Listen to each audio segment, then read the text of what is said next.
and so we continue. However, this time, it wasn't his heart they extracted. I couldn't discern which organ they examined, but it followed a similar fate as our mutual friends.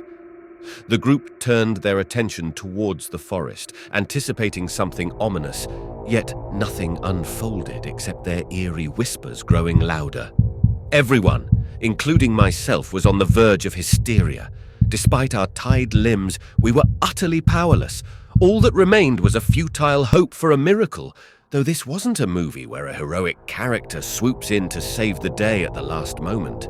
The executioners approached us once more, and this time they seized us. Dimka, perhaps by chance, saved me as I was the last one seated. They brutally ended the lives of everyone else, leaving them in pools of blood, their bodies dispatched into the forest.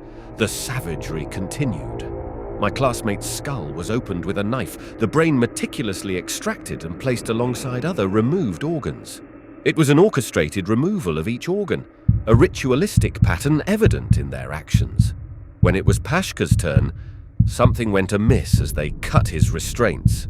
In a sudden burst, he dashed away, swift and agile like he always was.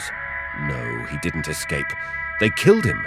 The psychologist probed, questioning whether they really killed him. He darted toward the direction the cultists were fixated on, and suddenly, not far from the eerie village, something stopped the executioners from firing. In the glow of the colossal fire, an outline of an inexplicable creature emerged. It defied logic, assembled from branches and trees, its colossal size overwhelming.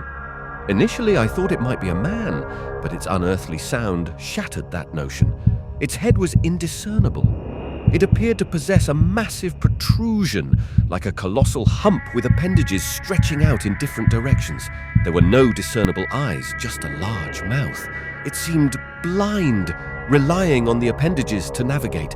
The village crowd froze at its sudden appearance. Pashka, terrified, also froze in horror as it advanced toward us, emitting a grotesque sound resembling the creaking of ancient trees.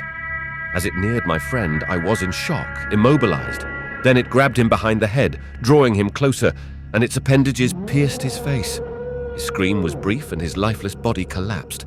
An unknown woman entered the village, prompting the crowd to disperse hastily. When I shared the creature's actions with the psychologist, she changed. She doubted my story, treating me as if I were an escapee from a madhouse. I struggled against the ropes, inch by inch, recalling childhood tales that terrified me.